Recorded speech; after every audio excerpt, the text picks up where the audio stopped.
Eto na nga guys, si Diwata. Eto na nga guys, may bagong branches si Diwata dito sa Quezon City. Diwata Pares Overloads. So papasilip niya na sa atin guys. So tignan natin, panoorin natin guys.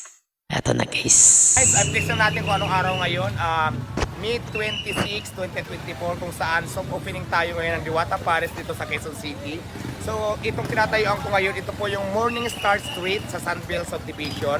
Tapos narito yung entrance natin, dito yung Diwata Pares Overload. Ayan, dito po yung Diwata Pares Overload. So ito yung gate, ito-place ko lang sa inyo, tapos papasok tayo dun sa loob. Doon pa talaga sa loob yung pwesto natin. So pakita na natin guys. Let's go!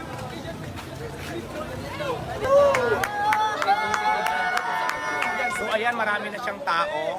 Actually, hindi pa tayo grand opening ngayon na. Maraming salamat kasi sa opening pa lang natin, wala pa tayong tinda. So marami pa rin tao kung nakikita, puno pa rin.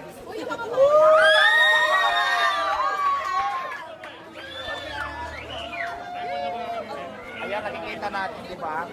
Sobrang dami ng tao, maraming salamat. Tapos ang umuulan kasi ngayon kaya hindi pa masyadong maraming tao, pero marami na din talaga. So papakita lang natin yung area natin. So ayan.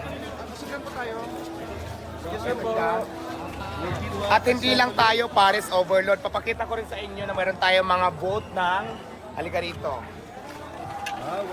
May billboard tayo. Billboard! Wow! Congrats!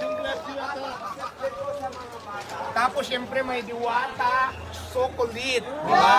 Diwata Chocolate. So ito yon. Pwede sa mga bata. Tapos syempre mayroon din tayong Guys, grabe ibang klase na si Diwata. Diwata Hotdog Overload. O, di ba? So ayan, dito pa tayo mayroon pa. Okay, sundan. Mayroon din tayong Diwata Family Chicken. So ito ang itsura. So,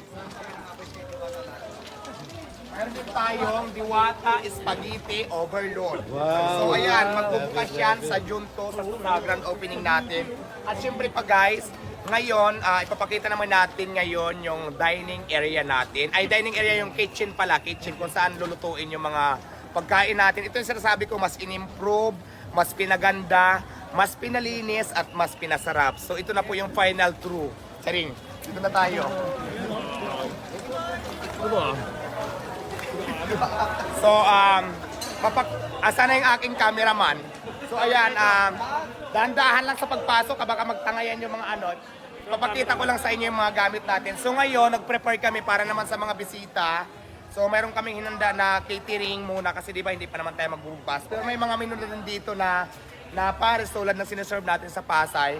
Pero hindi pa masyadong marami kasi papatikim lang natin sa lahat ng tao nandito ay yung magkakasya lang. Kaya nga po, importante kanina sinasabi namin mag-register bago pumunta kasi soft opening pa lang naman natin para lang mabudget natin kung gaano karami yung tao. Kaya importante yung nakalista. So ito na, papakita ko muna sa inyo yung mga gamit natin, yung mga pinaglulutuan, yung kitchen natin. Ito sa public to para makita nyo gaano kalinis, gaano ka in-improve ni Diwata Pares. So let's go. So ayan guys, sa kitchen makikita nyo po mayroon tayong Diwater. Galingang! Diwater.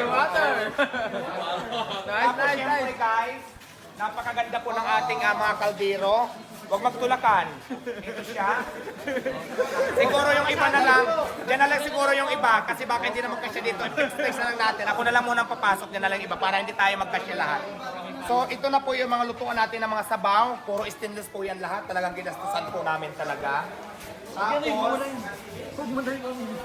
mapakita natin yung siguro baka mag-anuhan na magkalaglagan. Ayan po, fix natin yung mga gamit natin kung ano ka high-tech na yan. Ayan po. Yung mga kalan, ayan. Puro po high-tech na mga gamit natin. So ito. Gandahan lang po yung ihawan. Tapos syempre, ito yung fryer din natin katulad sa Pasay. So magdadagdag pa tayo ng fryer. So doon na lang muna tayo para babalik na tayo doon para hindi masyadong magulo. Alright? Tapos sa harapan naman tayo, titingnan naman natin kung ano yung itsura ng cashier natin ngayon. So papakita ko sa inyo. Let's go. Laki nyo sa lado. Asa na? Hindi ka na matutupita nyo. So ayan na guys. So picture na ate, sige na. So ayan na guys, yung cashier natin, systematic na tayo. Mayroon na tayong POS. Ayan, POE siya.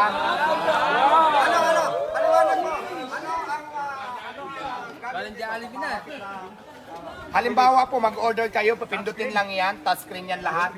Tapos nandun yung mga menu natin nakalagay, pipili kayo doon.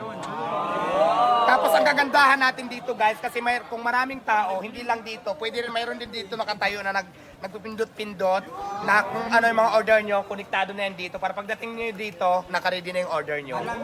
So, ganun na po siya ka-high-tech yung Diwata Paris. Tapos syempre pa, ito yung kitchen pa lang to pinakita ko. Dito naman tayo sa dine-in area. Tingnan natin doon sa kitchen, nag-order tayo. Ito na po yung dine-in area. Ito sa camera.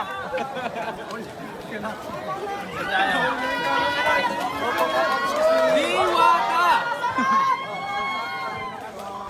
Dito na lang muna tayo kasi maraming visitors so nakahiya naman magkuluhin natin sila. So after natin mag-order doon sa kitchen, tinor ko na sa inyo. Ito naman, dito naman kayo pwedeng kumain. Pero syempre dyan sa labas, yung nakikita sa may billboard na yan, yung may mga spaghetti, may sukulit. Lagyan din natin yan dyan ng mga tables pag hindi maulan para kung maraming tao dito, maraming tayo pwede pagyan ng labisa. So ayan, pinakita ko lang sa inyo yung hitsura ng Diwata Paris over dito sa Quezon City na talaga namang pinaganda namin, mas in-improve, mas pinalinis, mas naging systematic lahat at naging maayos na po siya. Kaya maraming salamat po sa inyo. Tuloy po ang laban at abangan nyo po ang Diwata Paris sa ibang lugar kasi marami po tayong branches na ilalagay sa buong Pilipinas. So marami So yan na nga guys, pinakita na ni Diwata sa atin. So mag-opening daw sila sa June 2. So punta tayo guys. Thank you very much sa panonood. Babish!